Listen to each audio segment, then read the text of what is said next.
Jadi seringkali kita bicara terkait dengan rumus ya. Mungkin saya mengingatkan tentang rumus ya. Rumus itu bukan berarti sebenarnya satu-satunya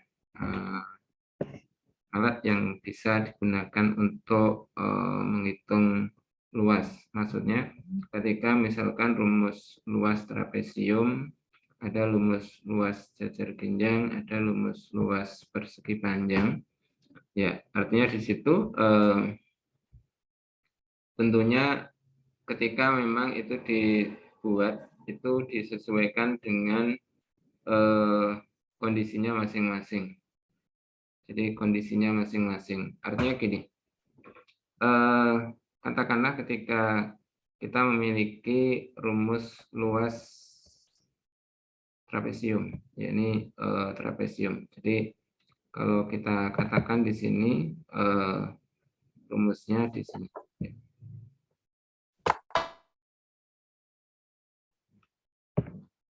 Kemudian yang kedua, ketika kita memiliki kemarin jajar genjang.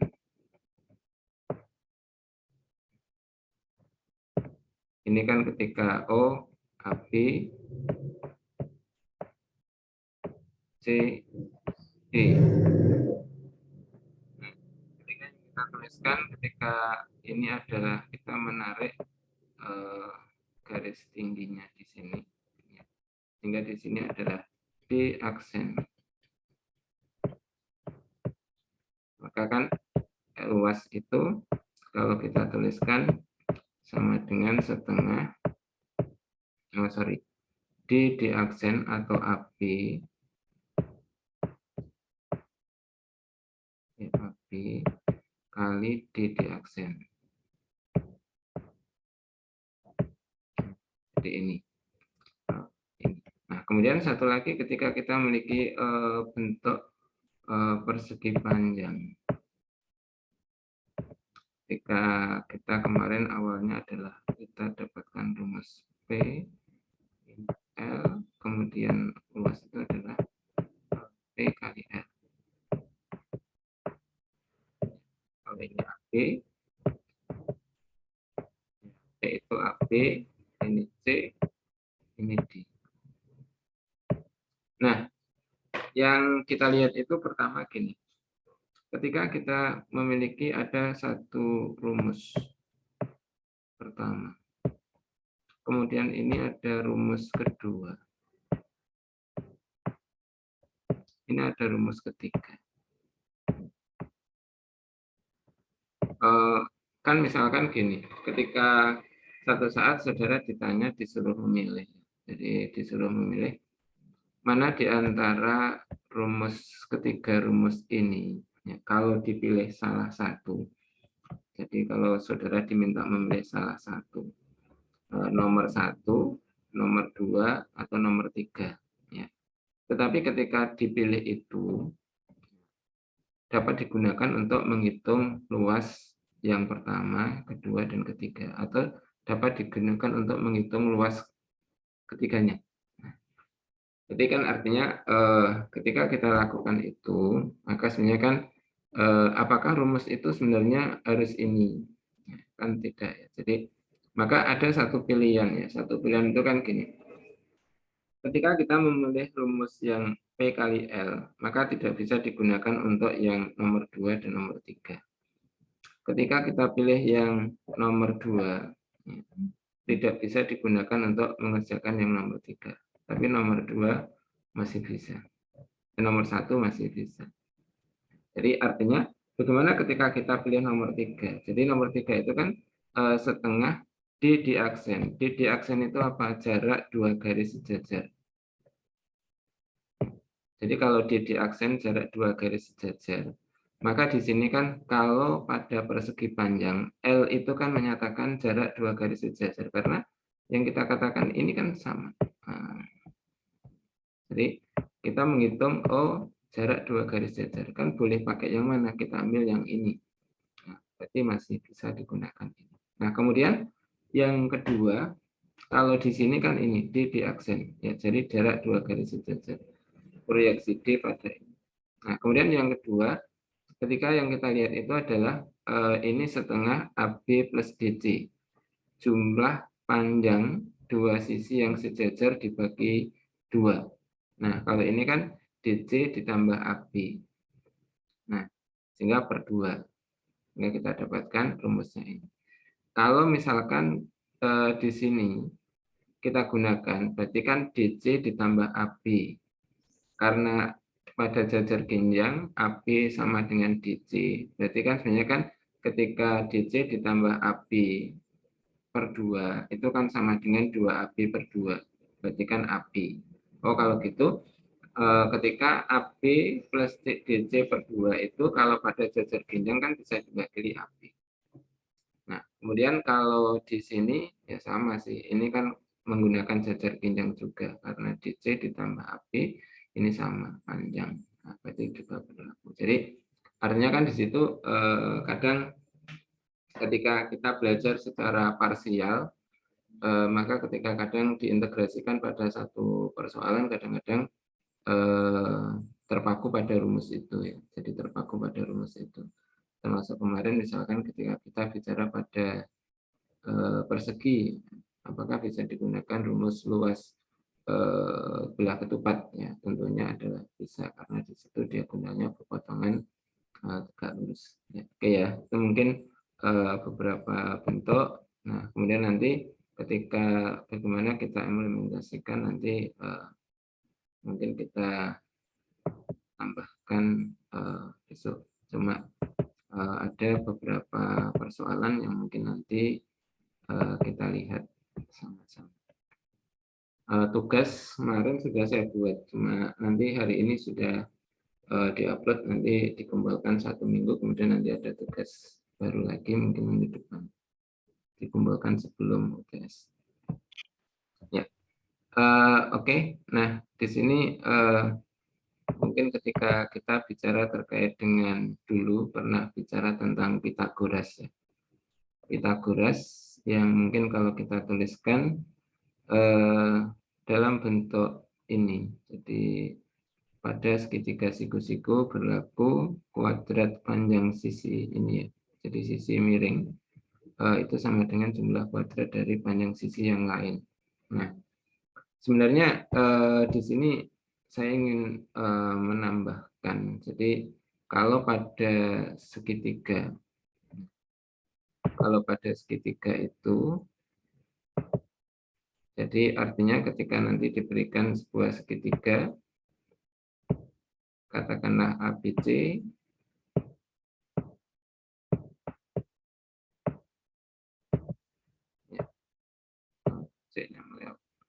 ya, ABC dengan panjang misalkan ini 4, ini 5, ini 6. Ya.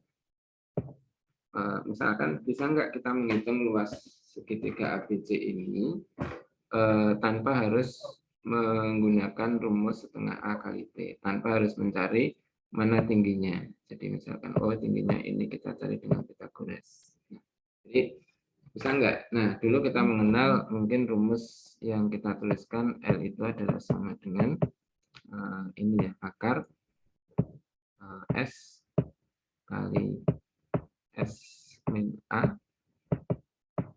ya, nanti kali S min B,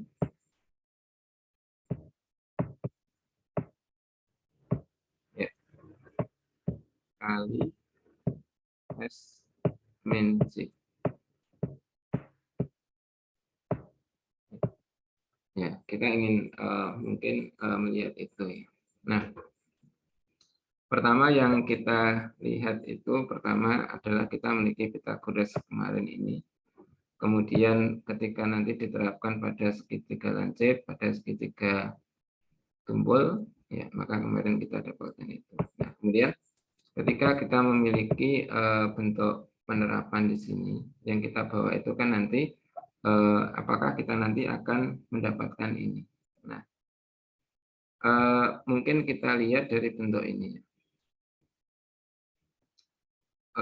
Pertama, jadi yang kita buktikan itu ini.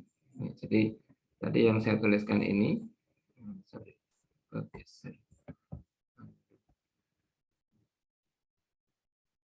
Ya, jadi ketika kita mau buktikan apakah nanti luas segitiga itu adalah akar S kali S min A kali S min B kali S min C. Ya. Artinya di sini kan kalau tingginya itu berarti kan 2. Kalau orang menuliskan L itu sama dengan A setengah AT, ya berarti kan nanti kan T-nya itu kan 2 per A kali L. Nah, yang kita buktikan pertama adalah mungkin kita bisa berorientasi pada bentuk ini dulu. Jadi ini yang kita bawa. Jadi pertama ketika pada segitiga ABC sebarang, kalau sisinya itu ABC, yaitu artinya AB di depan sudut A itu A. Jadi nanti ke A itu yang sini, B itu yang sini, C itu yang sini. Nah, kemudian tingginya dari titik A itu TA, TB itu tinggi dari titik B, dan TC itu tinggi dari titik C. S itu adalah setengah keliling. Jadi ketika keliling kita definisikan bilangan yang mewakili jumlah panjang semua sisi. Ya, berarti artinya kan ketika ada bangun datar yang penting kita tahu panjang sisinya, kemudian kita jumlahkan. Nah, bagaimana kita membuktikan ini? Mungkin kita ingat pada bagian ini ya. Dulu mungkin sedikit sudah kita bahas di situ. Tapi kan untuk kepentingan kita menghitung luas, ya, maka kita pakai kembali.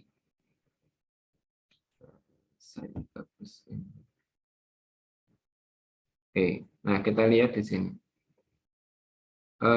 Pertama kita mungkin ingat pada segitiga ABC di sini ya. Jadi ini segitiganya lancip. Ya. Kemudian kita proyeksikan C ke AB. Ya, sehingga tinggi ini TC. Nah, kalau kita lihat di sini TC. Aduh.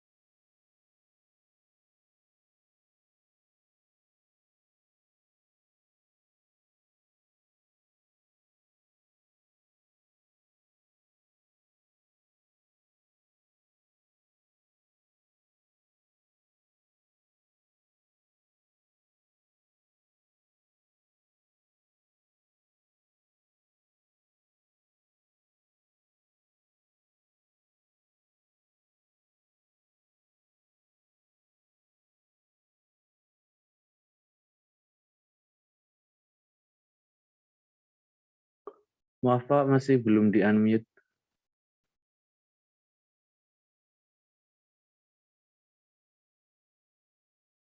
Nah, ini ya, kalau habis keluar unmute sendiri. Ya, terima kasih. Nanti saya ngomong lama nggak kedengeran, ngulang ngomong nanti nggak enak. Oke ya. Nah, yang kita lihat di sini pertama mungkin kita masih mengenal tentang segitiga lancip ya. Jadi proyeksi C pada AB itu berarti nanti kan menghasilkan garis tinggi C aksen. Ini kita namakan TC. TC garis tinggi dari titik sudut C. Nah, kemudian kalau ini katakanlah kita mengambil di sini C aksen ya. Maka kalau AC aksen itu P, berarti C aksen B itu C min P. Nah, berarti kita hanya mengingat pada Pythagoras biasa di sini bahwa TC kuadrat, berarti kan ini B, ya. Kemudian ini A. Jadi yang ini C itu ini C. Berarti kan B kuadrat min P kuadrat itu pada yang ini. Nah, kemudian yang kedua P kuadrat ya, dulu yang kita mungkin pernah menuliskan kalau ada B kuadrat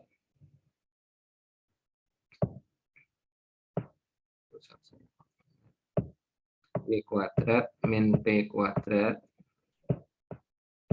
ini kan pada segitiga yang satu, ini kan sama dengan nanti ada A kuadrat min di sini C min P. kuadrat. Nah, di sini kan nanti kan ketika ini B kuadrat, ini nanti min B kuadrat itu kan hilang dengan ini. Jadi ini A kuadrat. Ya. Ini kan C kuadrat, berarti min C kuadrat. Ya. Min 2CP, berarti plus 2. Kemudian nanti kan ada min P kuadrat. Ini kan plus, jadi tanda negatif di sini, jadi min P kuadrat hilang dengan ini. Ya, sehingga kita dapatkan kan ketika 2CP itu, berarti nanti kan bentuknya B kuadrat plus A kuadrat min, B kuadrat plus C kuadrat min A kuadrat. Nah, berarti tinggal per 2 ini. Nah, ini P-nya kita dapatkan ini. Nah, ketika P-nya kita dapatkan ini, maka dimasukkan di sini. Substitusi. Setelah disubstitusi, maka ini kan bentuk kuadrat ya. Jadi ada B kuadrat, ada ini kuadrat. Maka kita gunakan pemfaktoran. Ya, jadi B plus ini kalikan B min ini. Nah, berarti kalau B plus, ya berarti kan kita tuliskan semua ini B min. Ya, min itu tandanya sejajar dengan pembaginya di sini. Maka kalau disamakan penyebut, berarti ini kan menjadi 2BC. Ya, jadi 2BC plus B kuadrat plus C kuadrat min A kuadrat per 2C. Nah, ini berarti 2BC. Nah, ini kan min B kuadrat min C kuadrat plus A kuadrat per 2C. Nah, ini berarti penyebutnya kan sama ya. Jadi penyebutnya sudah sama 2C, 2C. Pembilangnya yang kita lihat ini. Nah, yang kita bentuk ini. Jadi kan ada B kuadrat, C kuadrat, 2BC. Oh, bisa dibuat kuadrat sempurna. Berarti B plus C kuadrat.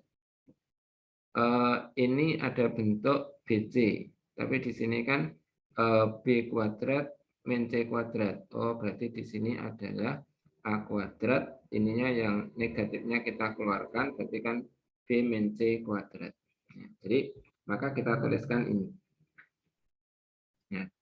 Ini hanya menggunakan kuadrat sempurna dari bentuk yang salah satu ini, maka kita dapatkan ini. Kemudian setelah ini kita kelompokkan lagi. Jadi pemfaktoran lagi, berarti menjadi B plus C plus A kali B plus C min A. Ini yang depan. Yang belakang berarti A, ya pakai ini, plus B min C, kemudian A min dalam kurung B min C, berarti A min B, di situ yang kita tuliskan adalah plus C. Nah, ini. Nah, setelah kita dapatkan ini, tadi yang ruas kiri kan sudah TC kuadrat. Maka ruas kanan kita dapatkan ini. Nah, sekarang kita lihat di sini. S itu sama dengan setengah keliling. Berarti kan artinya A ditambah B ditambah C ya per 2. Ya, berarti nanti kalau ada A plus B plus C berarti 2S. Kemudian kalau ada B plus C, ya ini kan kalau kita tuliskan kan, kalau ini B plus C, berarti kan 2S min A. B plus C 2S min A, berarti 2S min 2A. A plus B berarti 2S min C. Min C berarti 2S min 2C. Ini A plus C berarti 2S min B. Berarti nanti kita dapatkan 2S min 2B. Nah, ini berarti kan semuanya sudah kita lihat di sini. Ada faktor 2 di sini. Ya. Berarti menghasilkan 2. Ini menghasilkan 2. Ini juga ada 2, dikeluarkan 2. 2, 2, 2, 2. Berarti kan 2 pangkat 4. Kalau ini 2 pangkat 2. Berarti kan artinya kalau ini kita eliminir, berarti kan tinggal 4. Ya, jadi yang bawah penyebutnya hilang. Berarti 4S kali S min A kali S min B kali S min C. Nah, ini kan berarti kita dapatkan kalau gitu TC-nya apa? Ya, TC-nya tinggal akar ini. Akar ini kan kalau kita tuliskan, ini 2 ya. 2 per C akar. 2 per C akar itu. Nah, kalau yang kita tuliskan L pada segitiga ini, itu kan setengah C kali TC. Setengah C kali TC. Nah, berarti nanti kan yang kita dapatkan setengah C kali 2 per C kalikan akar ini. Berarti kan ini hilang, ini hilang, C-nya juga 1. Nah, sehingga yang didapat itu kan L-nya itu akar ini. Akar ini apa? S kali S min A kali S min B kali S min C. Nah, ini berarti artinya ketika kita memiliki satu bentuk, ya, satu bentuk segitiga. Ya, jadi kapan kita menggunakan rumus luasan itu, ya, berarti artinya kita bisa menurunkan ke dalam bentuk yang lainnya. Jadi ketika nanti ini tadi kan ketika misalkan ini 7, ya, ini 5 misalkan, ini 4. Jadi kalau kita tuliskan S itu berapa? Ya, jadi nanti kan ketika 7 ditambah 5, 12, 12 ditambah 4, 16, berarti kan 8 ya, per 2. Nah, jadi nanti kan kita tinggal S min A.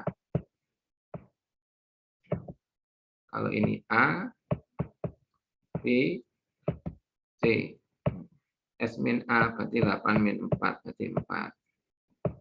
S min B, 8 min 7, berarti 1. S min C adalah 8 min 5, berarti 3. Jadi misalkan ini, sehingga luasnya berapa ya? Berarti akar dari 8 kali 4 kali 1 kali 3. Berarti kan 12, ini 4. Ya, 4 berarti kalau kita tuliskan di situ kan 4 kali 2. Ya, berarti kan luasnya itu adalah 4 akar 6. Jadi kalau L itu adalah akar dari 8, 4, 1,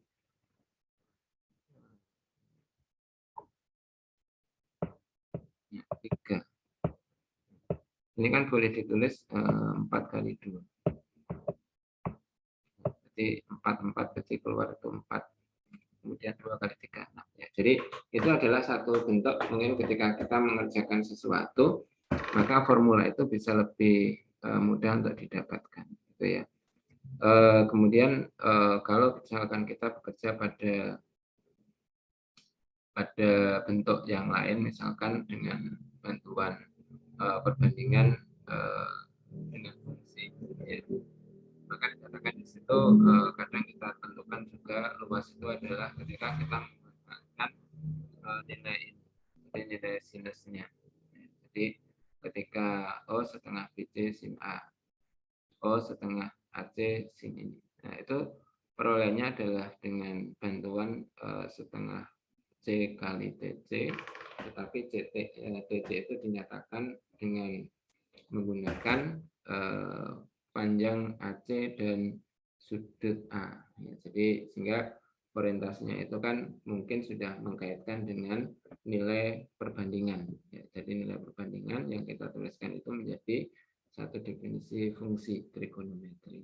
Ya, tapi kalau di sini sebenarnya kalau pure geometri ya sementara belum kita gabungkan. Jadi itu. Oke, itu terkait dengan rumus ini, sehingga mungkin nanti ketika diperlukan maka kita tinggal pilih yang mana ketika nanti akan menggunakannya. Jadi kesesuaian di dalam menentukan.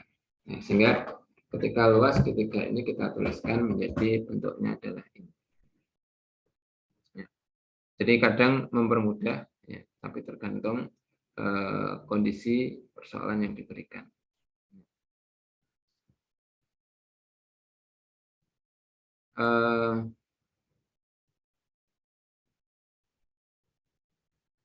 Kemudian yang kedua, kalau misalkan ini ada satu persoalan ya, satu persoalan diketahui sebuah segitiga ABC, mungkin gambarnya ini agak lama, saya pakai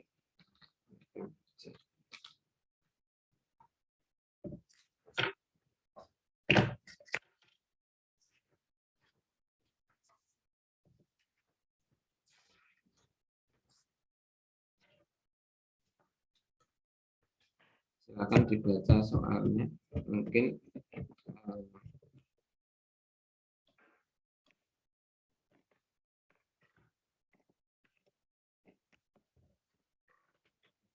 terkait dengan jika diketahui ada segitiga ABC, saya gambar dulu, AC4, AC6, dan BC5. AB4, kemudian AC6, dan 5. Kemudian di situ ada titik D dengan ada pada BC, sehingga BD-nya 2. Pada BC, BD-nya 2. Nah, kemudian E pada sisi AC dengan E3. Kemudian pertanyaannya adalah tentukan luas segitiga CDE.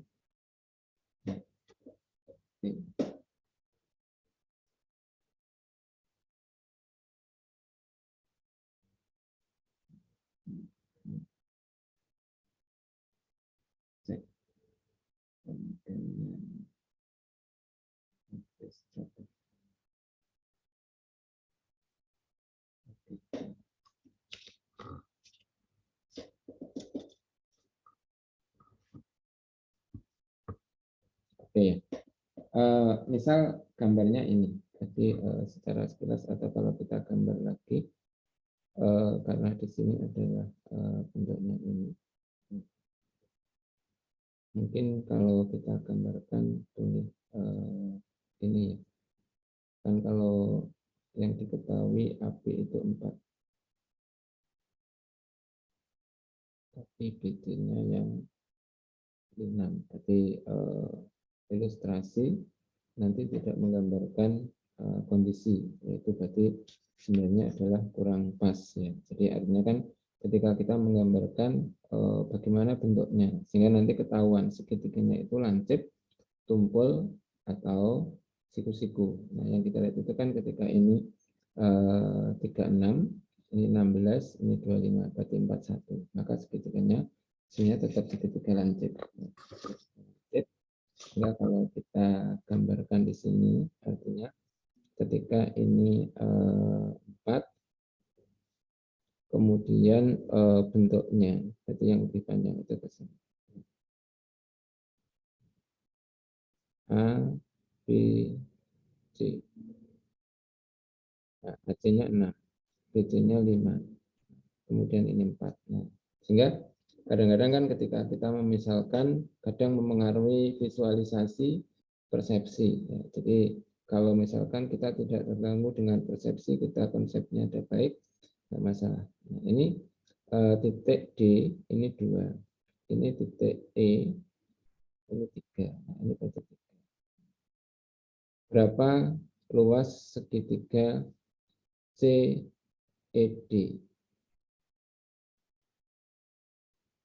Jadi kalau kita menghitung ini ya sebenarnya karena tidak ada kesebangunan yang ada, kecuali kalau ada kita gunakan mungkin kesebangunan. Tetapi ada beberapa cara yang mungkin bisa dilakukan ketika nanti kita ingin menyelesaikan persoalan ini.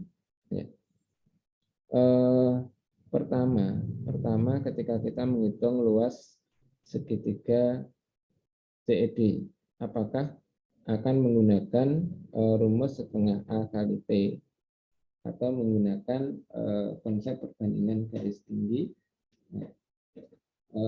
Itu bisa saja dilakukan, di situ. Sehingga tergantung dari bagaimana kita memulainya. Misalkan gini, ketika yang kita lakukan adalah kita harus mencari ED. Nah, kalau mencari ED, ya kita mungkin ingat tentang apa itu teorema sebelumnya. Kan ini kalau ini 2, ini 3. Jadi ini 3, ini 3. Nah, silahkan ada segitiga sama kaki di situ. Sehingga kalau kita mau menentukan ya, berapa panjang ED, ya, berarti artinya kita bisa menggunakan garis berat, misalkan ini O, BE, kemudian baru nanti mencari ini. Jadi boleh menggunakan bentuk itu. Berarti artinya gunakan teorema apa di sini? Teorema Stewart pada garis bagi berat. Ya. Jadi yang kita tuliskan kan BE kuadrat itu ketika yang kita gunakan ini, berarti kan kita tuliskan setengah dari BC kuadrat itu kan berarti 25, nanti setengah ini 16 dikurangi seperempat seperempat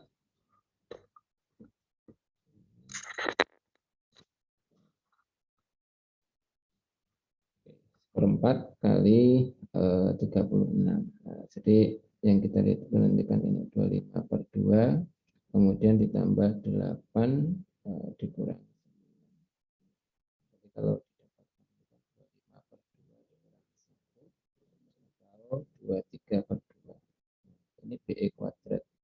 Nanti kan ketika kita gunakan untuk mencari ED, itu ED ketemu. Ya, jadi itu mungkin salah satu ketika kita menggunakan rumus tadi, maka harus panjang sisinya semuanya tahu. Jadi semuanya tahu. Nah, kemudian apakah ada bentuk lain? Kalau misalkan nanti bagaimana ketika saudara nanti menarik garis tinggi dari titik A, misalkan ya, mungkin enggak kita lakukan, sehingga nanti kita menarik garis tinggi dari sini. Kalau kita menggunakan ini, ya, berarti artinya kan bahwa kita tidak perlu mungkin menuliskan nanti rumus yang L tadi ya, setengah akar S kali S min A kali S min B. Tapi kalau kita mencari garis tinggi, panjangnya berapa? Ya. Pertama, kalau ini kita gunakan, katakanlah tadi Anda mencari ini adalah TA. Nah, TA itu tanpa menggunakan Pythagoras tadi kan menjadi 2/A. Akar dari S kali S min A dari S min B kali S min C. Ya, jadi boleh pakai ini. Jadi kan ketika memasukkan itu 10, 15. Karena di sini yang kita tuliskan kan S-nya itu adalah 15/2. Sehingga kalau S min A, S itu sama dengan 15/2. Berarti nanti kalau S min A, itu berarti kan kita tinggal menuliskan 15/2 min 4. Min 5. Min 5 itu berarti 10. Berarti 5/2. S min B, nah, ini berarti kan B-nya ini 12, berarti 3/2. S min C, ya, berarti yang kita tuliskan 8 berarti 7/2. Nah, berarti kan kita dapatkan ini, hanya adalah kita dapatkan 5. Ya, berarti nanti kan 2/5 akar dari ini. Nah, berarti nanti ketemu tinggi ini. Nah, setelah ketemu tinggi, tanpa menggunakan Pythagoras tadi, tapi kita langsung masuk di sini. Berarti kita tinggal menggunakan, kalau ini TA, ini TE. Nah, berarti segitiga yang kita bangun di sini, kalau ini adalah E aksen, ini A aksen, ya, maka segitiga C, E aksen itu sebangun dengan segitiga C, A aksen. Karena ini kan tegak lurus, ini tegak lurus. Berarti nanti kan O 3/6 itu sama dengan TE per TA.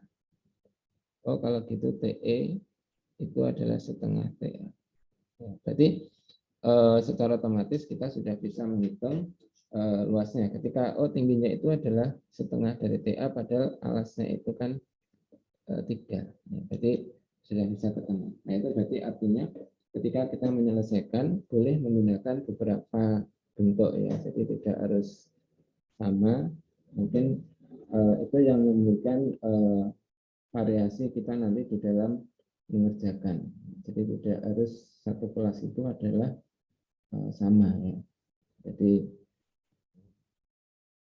kadang-kadang kan ketika mengerjakan satu kelas sama, kita berpikirnya kan kok bisa seragam ya. Itu yang harus kan matematik tidak selalu oke gitu ya, itu contoh nanti penggunaannya. Mungkin dari ini kita juga sedikit bicara terkait dengan ini sebelum nanti keterkaitan dengan segi-segi yang lain. Jadi kalau kemarin kita bicara segi 4 kali busur, kemarin kita belum mengkaitkan R-nya ya. R-nya yang jelas kita hanya menentukan beberapa sifat yang ada. Kalau ini segitiga garis singgung, itu kemarin kita bicara segi 4 garis singgung. Nah, kalau yang kita bicarakan di sini, segi 4 garis singgung, itu berarti sebenarnya adalah segi 4 yang kemarin sisi-sisinya itu adalah garis singgung dari suatu lingkaran. Nah, ini sama. Segitiga garis singgung berarti segitiga yang sisi-sisinya itu adalah garis singgung dari suatu lingkaran. Kalau kita gambarkan pada bentuk ini, jadi ini adalah segitiga garis singgung. Kenapa di sini adalah menyinggung, DC menyinggung, misalkan di sini di titik A, ini di titik P, ini menyinggung di titik Q, ini menyinggung di titik R. Jadi yang kita lihat itu. Nah, kemudian yang kedua di sini lingkaran pada gambar tersebut merupakan lingkaran dalam. Jadi kadangkala ketika kita pandang segitiganya, maka ini segitiga garis singgung. Ya. Tetapi ketika lingkarannya yang berada di dalam segitiga, itu kadang kita beri nama lingkaran dalam segitiga. Jadi kemarin kalau misalkan segi 4 garis singgung, itu kan kita pandang memang dari segi 4-nya. Kalau kita pandang dari lingkarannya, berarti sebenarnya kan lingkaran dalam segi 4. Nah, pendefinisiannya lingkaran dalam segitiga itu apa? Nah, sebenarnya lingkaran dalam segitiga itu kan lingkaran yang berada di dalam segitiga dan menyinggung semua sisi segitiga itu. Jadi berada di dalam, tapi kalau tidak menyinggung itu berarti bukan lingkaran dalam. Jadi lingkaran dalam segitiga itu pendefinisinya adalah lingkaran yang berada di dalam segitiga ini dan menyinggung semua sisinya. Jadi menyinggung di R, di Q, dan di P. Nah, kalau kemarin kita belum mengaitkan dengan panjang jari-jarinya, hari ini kita akan mencoba menyesuaikan atau menghitung panjang jari-jarinya. Kalau kemarin kita juga belum menyinggung tentang lingkarannya, menentukan titik pusatnya, maka kita juga akan di sini menentukan titik pusatnya. Nah, jadi kalau misalkan ini adalah suatu lingkar segitiga, ya. Jadi nanti kan pada satu saat kita diberikan segitiga. Nanti ada segitiga. Nah, kalau pada segi 4 itu belum tentu ya, nanti belum tentu ada lingkaran yang menyinggung semua sisi-sisinya. Itu belum tentu. Tetapi kalau segitiga itu selalu ada. Berarti artinya di sini kita bisa mengatakan lingkaran dalam segitiga itu. Karena setiap segitiga itu ada lingkaran yang berada di dalam dan menyinggung semua sisinya. Tapi kalau segi 4 itu belum tentu. Ya, jadi maka dikatakan jarang sekali kita membicarakan lingkaran dalam segi 4, lingkaran dalam segi 5, dan seterusnya. Kemudian yang kita lihat di sini bagaimana ketika nanti kita menentukan lingkaran dalamnya. Berarti kan untuk menentukan lingkaran dalam sebenarnya kan kita harus menentukan titik pusatnya. Nah, titik pusatnya di mana? Nah, sebenarnya di sini yang kita lihat itu mungkin kita bisa menggunakan berpikirnya itu kan terbalik ya.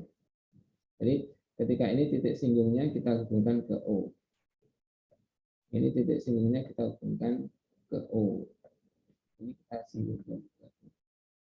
Nah, sehingga nanti kan ketika kita lihatkan di sini, ketika B dihubungkan ke O, maka kemarin kan ada segitiga yang kita tuliskan segitiga P,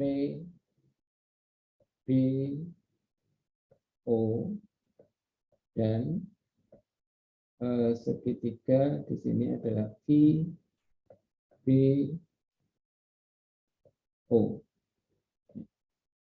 Dilihat di sini, ini tegak lurus sudah dibuktikan, ini tegak lurus sudah dibuktikan. Nah, berarti kan dua segitiga ini kongruen. Ya. Kalau kongruen, berarti kan sebenarnya kan sisi-sisi yang bersesuaian sama. Oh, ini R sama dengan ini. Oh, ini berimpit. Nah, ini berarti sama dengan yang ini. Nah, itu pertama. Berarti sudut-sudut yang bersesuaian juga sama. Artinya kalau ini siku-siku, ini siku-siku. Nah, berarti ini sama dengan.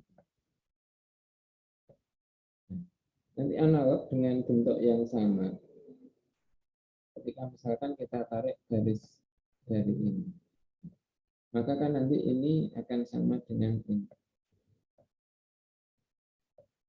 Oh, kalau ini nanti kita hubungkan ke sini, maka ini kita dapatkan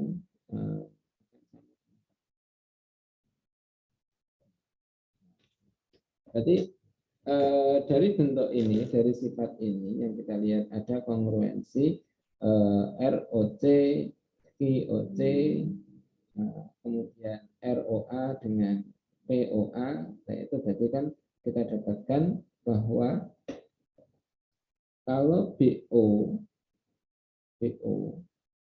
itu kan membagi sudut B menjadi dua sama. CO itu membagi sudut C menjadi dua yang sama. AO membagi sudut A menjadi dua yang sama.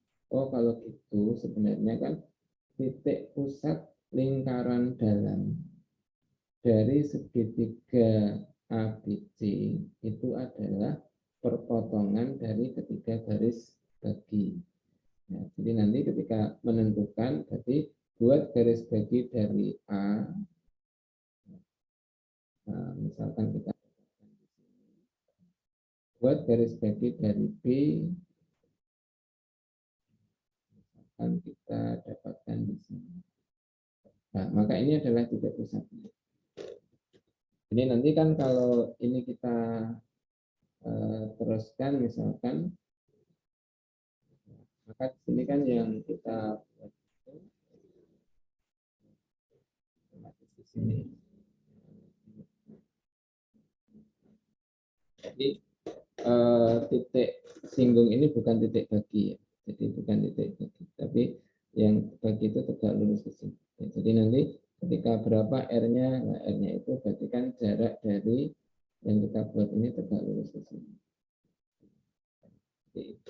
Itu ya. Jadi artinya itu yang kita kenal lingkaran dalam. Kita bisa menentukan bagaimana cara menggambarnya. Jadi pertama mesti lakukan di sini tentukan titik pusatnya. Nah, kemudian yang kedua baru nanti gambarkan ya. Gambarkan itu berarti sebenarnya saudara harus membuat garis melalui titik ini tegak lurus dulu. untuk menetapkan R-nya.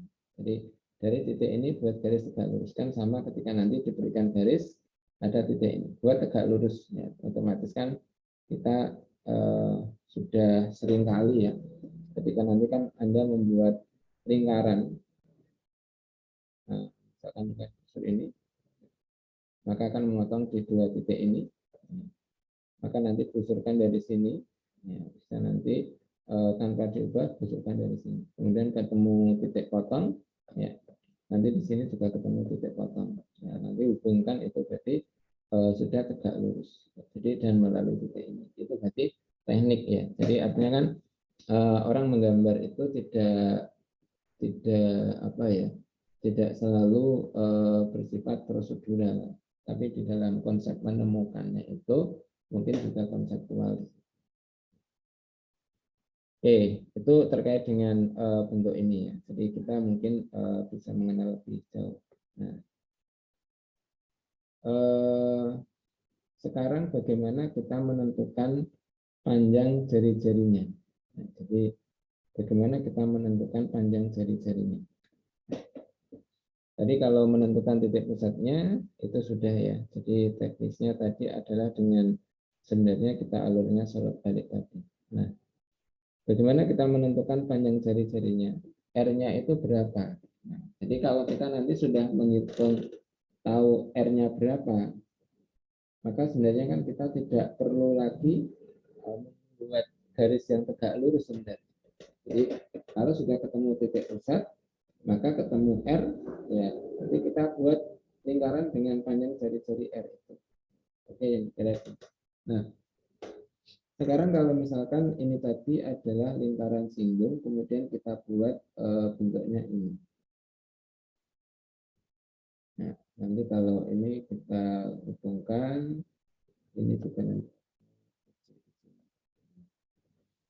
Maka yang kita lihat di sini, pertama nanti ketika luas segitiga ABC, jadi yang kita lihat itu nanti kan ketika ada luas segitiga ABC, itu kan sebenarnya yang kita lihat ini kan ketika ada luas segitiga AOB, ABO,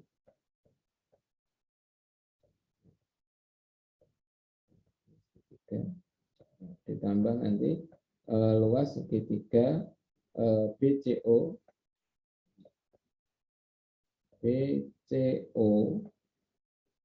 nah, nanti ditambah dengan luas segitiga ini CAO,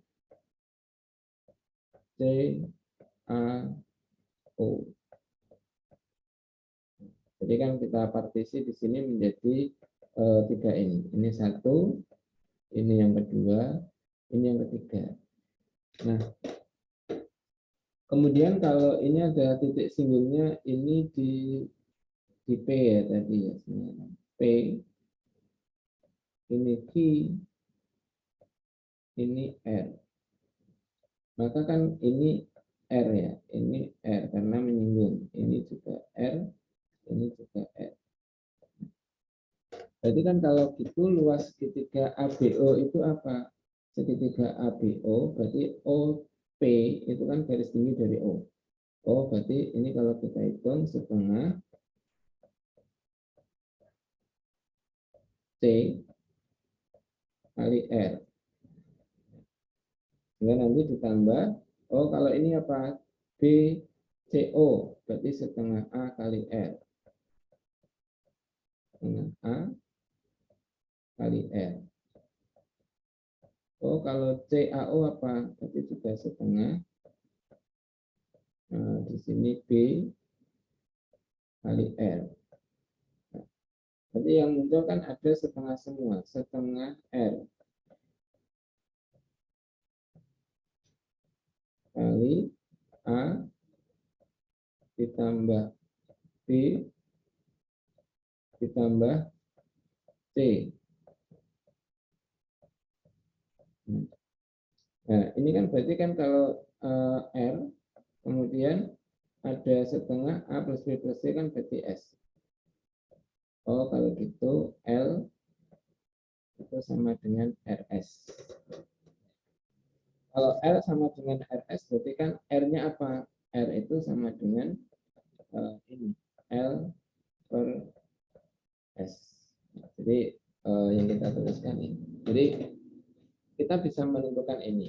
Artinya nanti kan ketika panjang sisinya tahu, L-nya tahu, masuk ke rumus yang terakhir tadi, S-nya itu adalah setengah kilo. Jadi kan panjang jari-jarinya itu dengan otomatis kita sudah tahu. Nah, kalau sudah tahu berarti menggambarnya kan lebih mudah. Itu ya. Jadi itu. Nah, kemudian yang kedua, nanti ketika kita menentukan kalau ini X, ya, berarti ini nanti juga C min X.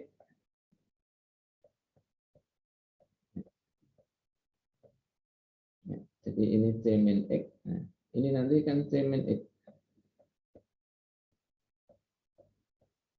Ya, ini berapa? Ya, sebenarnya kalau kita menghitung dari sini nanti ada satu bentuk A dikurangi C min X.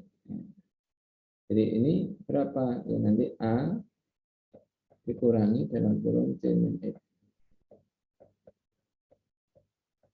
Nah, kemudian ini kan sebenarnya kan A C min X. Nah, nanti kan di sini ini X.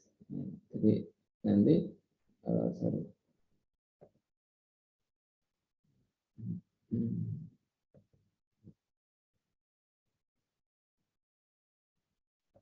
Nah, jadi nanti kan ketika saya ambil di sini A plus X kan A plus X min C. Berarti di sini apa? B. B min ini semua. B berarti plus C kemudian min A min X.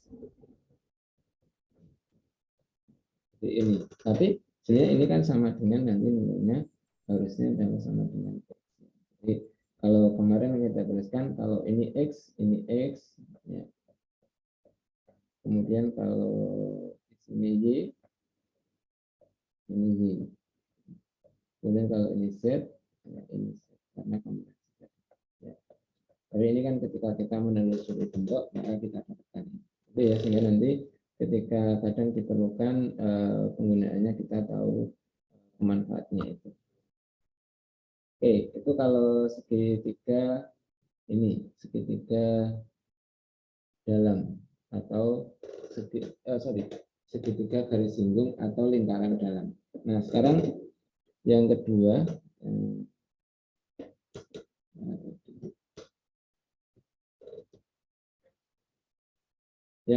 adalah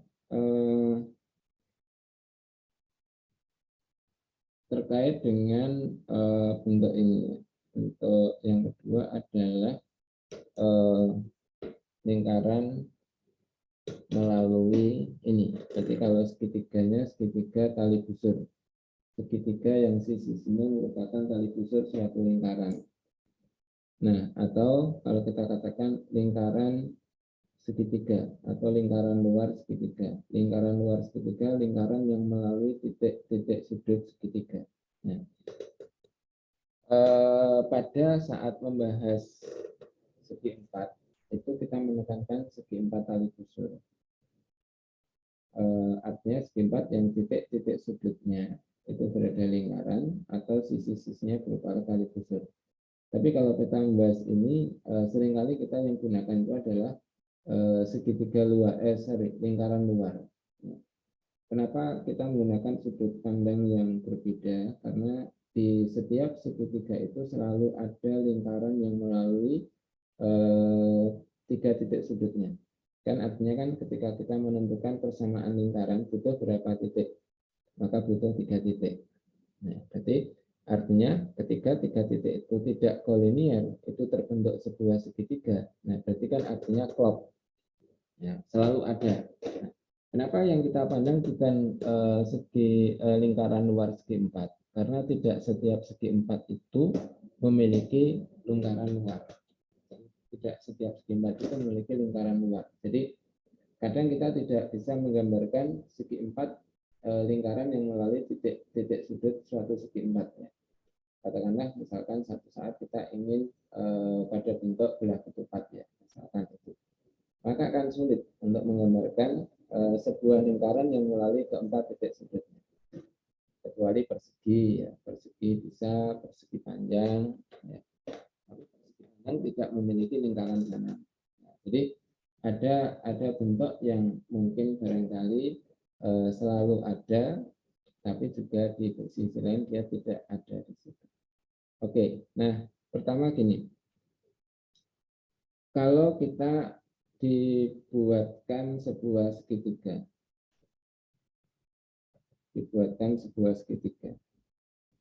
katakanlah saya menggambar segitiga sekarang di sini.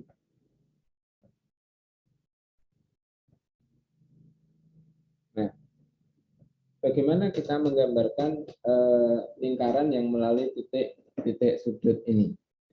Nah, tentunya yang kita ketahui itu adalah bahwa kita harus tetap menentukan titik pusatnya. Ya, jadi menetapkan titik pusatnya. Bisa nggak kita menetapkan titik pusatnya? Jadi nanti ketemu titik pusat kan kita ambil jaraknya ke titik sudut itu kan R. Nah, maka yang kita lihat itu adalah sifat ya, sifat tali busur. Kemarin dibahas di lingkaran itu. Jadi ketika kita buat di sini, oh ini adalah kalau ditarik ke sini, ini merupakan titik tengah. Ya, ini adalah sama. Dan ini tegak lurus. Oh, kalau ini kita tarik ke sini, tegak lurus. Ini tegak lurus, ini sama. Kalau ini kita tarik ke sini tegak lurus, maka ini sama. Nah, berarti artinya di sini kan bahwa ketika yang kita lihat garis katakanlah di sini PO, PO itu pertama P itu terletak di tengah-tengah AB dan P itu adalah PO itu tegak lurus AB. Nah, berarti di sini sebenarnya kalau kita katakan garis PO ini. Jadi kalau kita menuliskan oh ini garis PO. Ya, jadi ini sebenarnya kan garis sumbu. Ya, jadi garis sumbu dari AB. Nah, kemudian kalau kita buat ini juga garis sumbu. Kemudian kalau ini juga garis sumbu. Nah, berarti artinya apa di sini? Untuk menentukan titik pusat A segitiga ABC, maka pertama adalah tetapkan kalau ini A, ini B, B, ini C. Ya. Maka tetapkan titik tengahnya. Oh, di sini. Oh, tengahnya di mana? Oh, ini. Jadi kalau misalkan sudah ditetapkan dua, nggak masalah, nggak harus tiga. Jadi kemudian kita buat tegak lurus. Oh, ini tegak lurus. Kemudian kalau ini kita buat yang ini tegak lurus. Perpotongan mana di sini? Ini berarti titik pusat. Jadi kalau sudah ketemu titik pusat, buat lingkaran dengan kalau ini O misalkan, ya, buat lingkaran dengan titik pusat O dari AO. Misalkan. Itu kan nanti sudah melalui semua titik sudutnya di situ. Gitu ya. Jadi ini adalah cara melukis. Jadi lebih mudah mana melukis lingkaran dalam dan melukis lingkaran luar. Ya tentunya kalau kita lihat dari bentuk ini akan ada kemudian dari lingkaran luar. Tetapi kan untuk menentukan titik tengah. Ya, kalau pada sistem koordinat sih kita ada rumusnya. Tapi kalau di sini kan untuk menentukan titik tengah, ya artinya kita membagi segmen itu menjadi dua. Berarti kan bisa dijangkakan, ya, kemudian dijangkakan tanpa diubah, dijangkakan dari sini. Nah, ketika dihubungkan itu secara otomatis sudah terbentuk garis sumbu. Oke ya, itu yang kita lihat pada pendefinisiannya. Jadi bentuknya adalah itu. Kemudian di sini yang kita lihat ya. Jadi ini tadi kan yang kita lakukan tadi sudah ini, sehingga nanti materinya ketika kita bagi saudara sudah tahu. Kemudian ini bagaimana kita membuktikan kalau R itu adalah ini ya ABC per 4L. Bagaimana kita membuktikan ini? Atau kita menentukan berapa R-nya hubungannya dengan L dan ini. Jadi kalau nanti ada segitiga ABC di situ,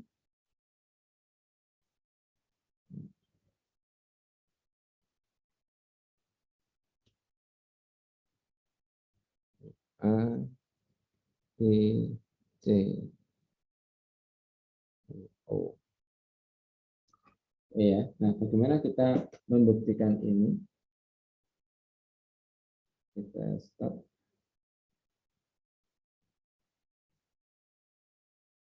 Kita sampai ini. Pas dulu.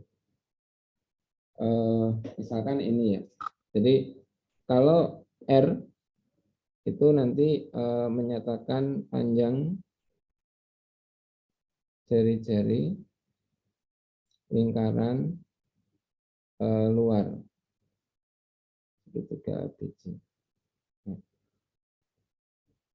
jadi buktikan kalau R itu sama dengan ABC per 4L. Jadi kalau ini A, ini B, ini C. ABC per 4L. Nah, bagaimana kita membuktikannya? Maka ada satu bentuk yang mungkin barangkali ketika kita membuat, mungkin ada kaitannya dengan kemarin segi 4 kali busur. Tapi yang kita lihat itu ini dulu. Buat garis melalui ini. O. Jadi memotong di sini adalah titik D. Nah, kita buat di sini buat AD, CD. CD ini O. Ya, jadi atau CD itu diameter. Nah, berarti CD itu berapa? CD itu sama dengan 2R. Nah, kemudian yang kita lihat di sini, kalau ini kita buat garis tinggi dari C, itu di sini. Ya, ini E. CE garis tinggi dari C. Nah, sekarang yang kita lihat di sini bentuk ya. Jadi artinya kan kalau ini kita hubungkan ada segitiga ADC. Itu kan siku-siku di A. Kenapa siku-siku di A? Karena di situ kan menghadap ini diameter ya. Jadi kan ini segitiga ini siku-siku di A. Nah, pertanyaannya adalah segitiga CAD itu sebangun dengan segitiga CAE atau segitiga CEB. Nah, yang kita lihat itu nanti kan mesti menggunakan sudut ya. Pertama, sudut mana yang siku-siku? Oh, ini siku-siku. Ini juga siku-siku. Tapi sudut yang lain mana yang bisa ditunjukkan? Oh, enggak ada di sini ya. Kalau ini kan menghadap busur yang mana? Ya, jadi artinya kan ini menghadap busur AB. Ada enggak segitiga di sini CAD itu yang menghadap busur AB? Sudutnya kan enggak ada. Maka yang kita katakan, oh segitiga ini CAD itu sebangun dengan segitiga di sini kalau itu CAD berarti CEB. Nah, yang kita lihat itu kan sudut A sama dengan sudut E. Ini kan tegak lurus. Kemudian sudut ADC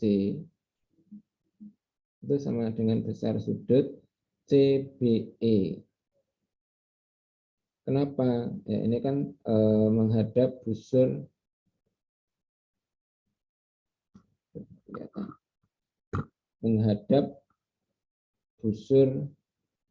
AC.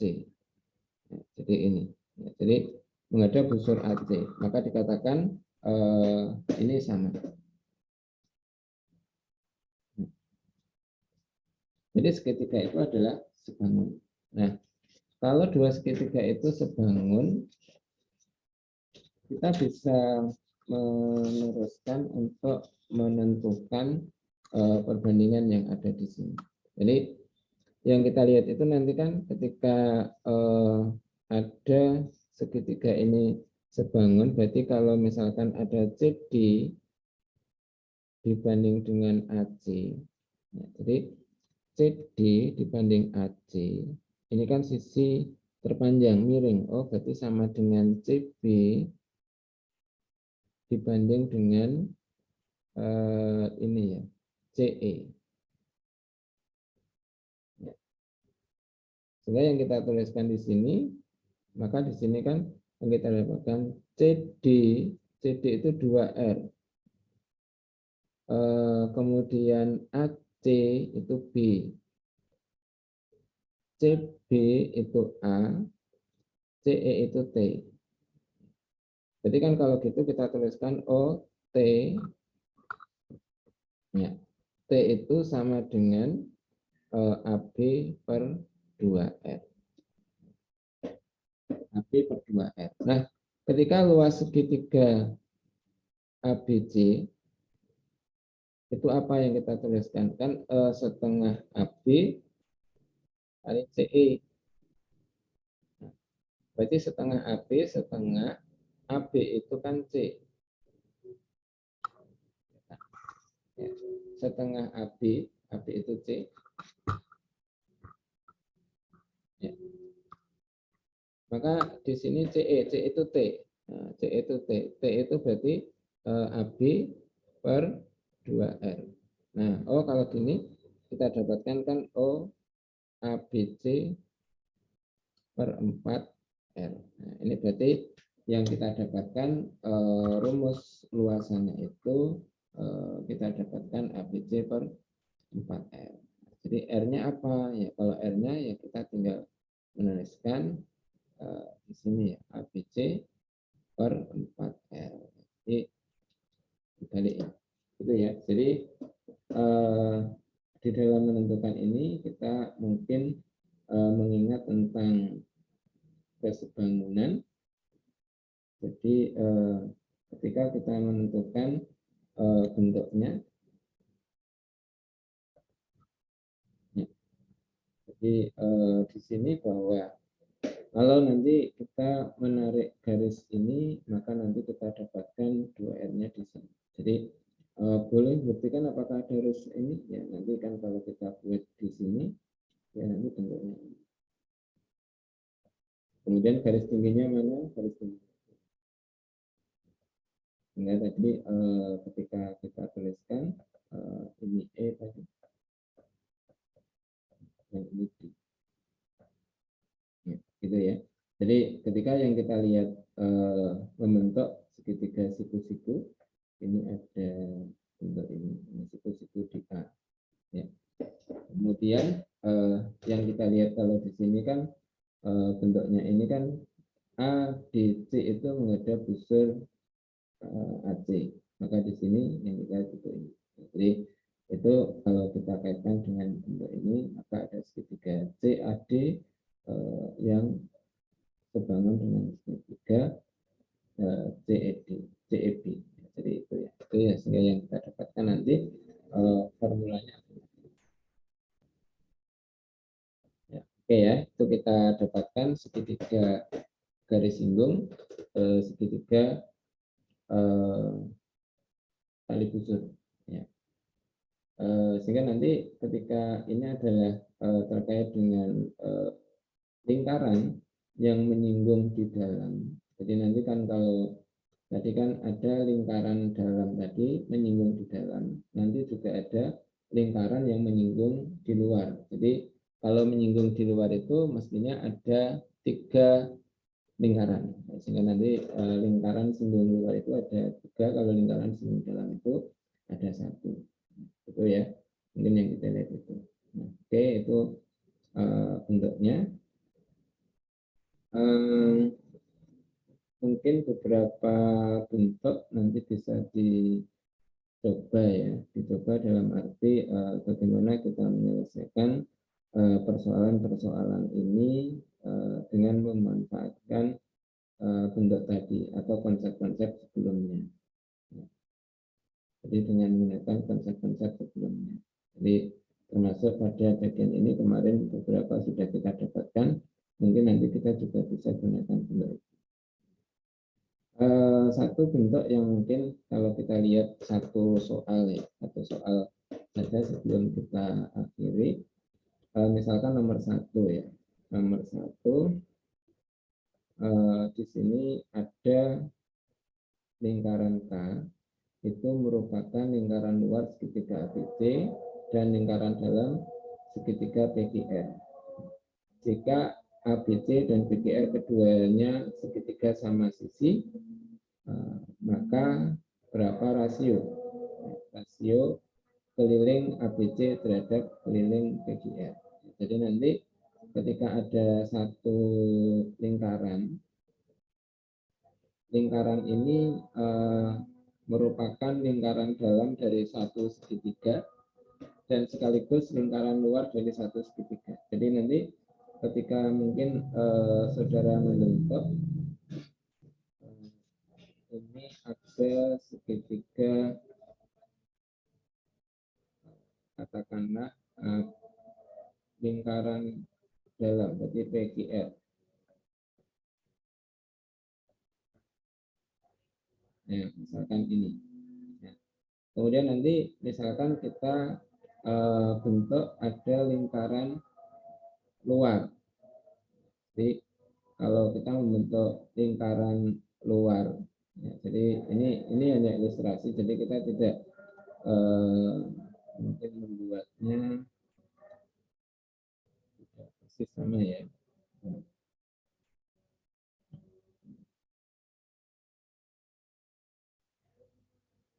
Mungkin ini.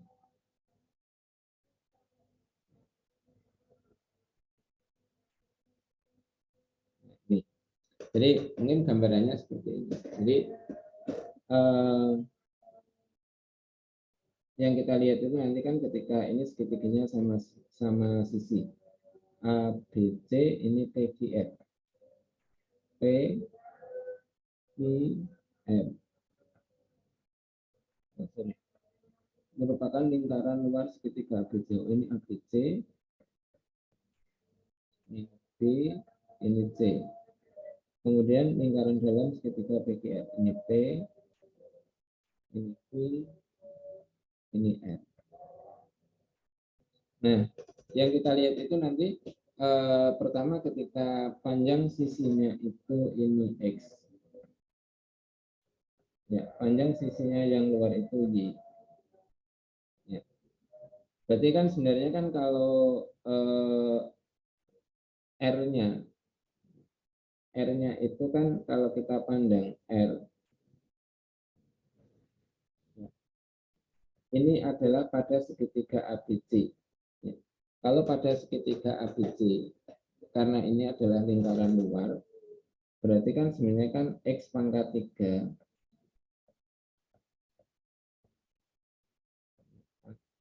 ini per 4L.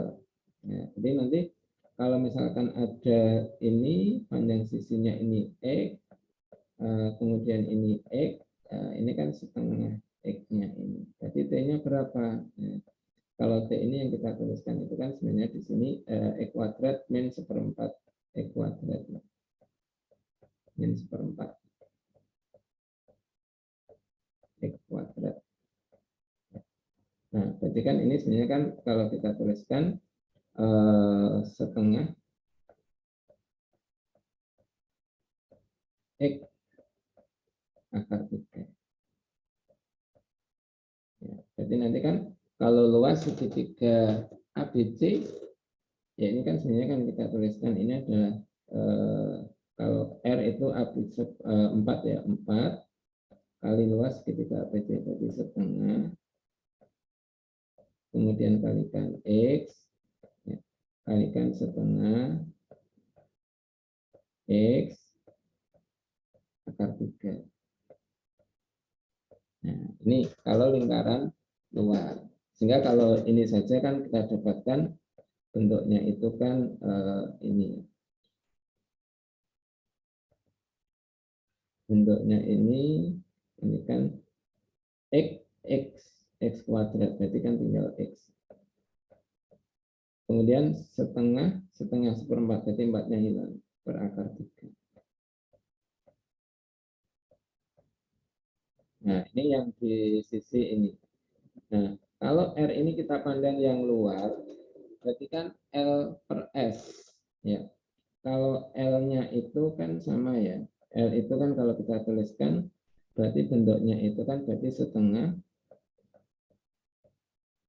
kali Y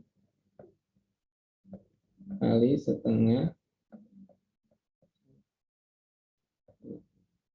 kali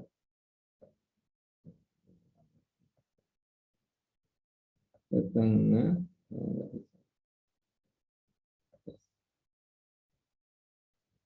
oke ya, setengah Y akar 3. Jadi kalau kita tuliskan ini setengah-setengah, berarti seperempat, kemudian Y kuadrat akar 3. Nah ini berarti L-nya itu kan seperempat Y kuadrat akar 3. Nah, S-nya berapa? Kalau kita tuliskan S-nya itu kan berarti 3Y per 2. Nah, berarti kalau R itu adalah L per S, berarti kan nanti kita tuliskan seperempat Y kuadrat akar 3 per 3Y per 2 per 2.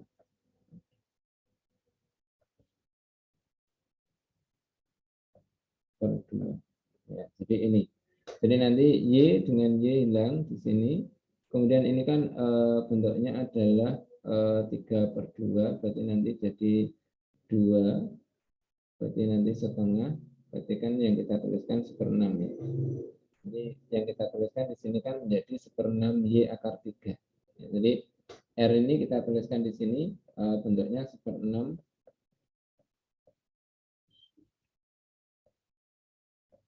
Y akar 3. Jadi nanti kan kita tuliskan kalau gitu Y per X ya, kita tinggal tuliskan, oh kalau Y per X berarti kan kita tuliskan di sini, oh kalau Y per X berarti kan ini pindah ke sini, sepertiga dengan bentuk ini nanti kan menjadi bentuk yang bisa dilihat di sini. Nanti Anda tuliskan, kalau gitu X per Y apa? Ya. Kan kalau keliling itu 3X, keliling 3Y, berarti kan yang kita cari cuma X. Nah, jadi itu artinya memanfaatkan dari satu bentuk yang kita miliki, kemudian digunakan untuk menentukan perbandingan dari keliling itu. Intinya kita mungkin menentukan perbandingan dari sisi-sisi. Oke, mungkin itu hari ini ada pertanyaan, monggo kalau ada. Kalau belum ada kita akhiri. Nanti materinya saya share, soalnya bisa dipelajari, mungkin minggu depan beberapa bentuk bisa kita gunakan. Kemudian sama ditambahkan nanti materi dari lingkaran luar, ada lingkaran dalam, atau lingkaran singgung luar ya, lingkaran singgung luar. Kemudian ada beberapa bentuk yang mungkin dikaitkan dengan bentuk-bentuk ini. Oke, itu nanti kita akhiri. Kalau ada monggo. Ada pertanyaan? Kalau tidak ada ya. Oke, kalau tidak ada tugas nanti. Oh iya, Marcella monggo. Mau izin bertanya, yang bagian lingkaran yang setelah Pitagoras itu ada yang bingung Pak, masih ada yang bingung. Tadi harusnya langsung tanya gitu ya, tapi dibikin mana? Ini? Iya Pak, yang sebelumnya Pak. Sebelumnya. Yang slide 4 Pak. Iya, yang slide 4. Slide 4? Iya.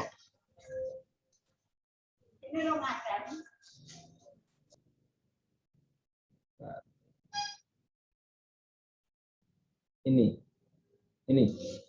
Iya Pak, itu yang bagian akhir itu kenapa tiba-tiba 4C-nya hilang ya Pak? Itu kan 4S-nya itu kan keluar Pak. Nah itu kenapa yang bagian bawah itu tiba-tiba hilang ya Pak? Yang mana? Yang ini? Iya. Oh, tadi kan kalau kita lihat dari bentuknya ini kan, ini nanti kan kalau dikeluarkan ini kan ada 2 ya, ini 2. Nanti agak saya perbesar. Let's show.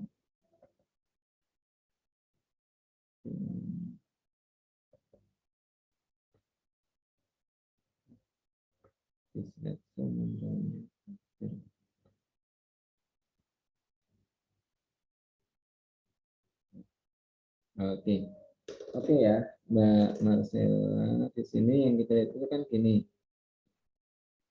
Kan kalau ini dikeluarkan 2, berarti kan tinggal S. Kalau ini dikeluarkan 2 kan tinggal S min A, berarti kan ini ada 2 kali 2. Nah, ini kan kalau dikeluarkan 2 kan berarti di sini 2 S min C. Ini kan 2. Berarti kan ada berapa perkalian 2? 2 kali 2 kali 2 kali 2. Berarti kan di sini sebenarnya kan kalau bentuk ini kita tuliskan ulang, itu kan sebenarnya kan ini ada 4 kuadrat, ini 4C. Ini kan.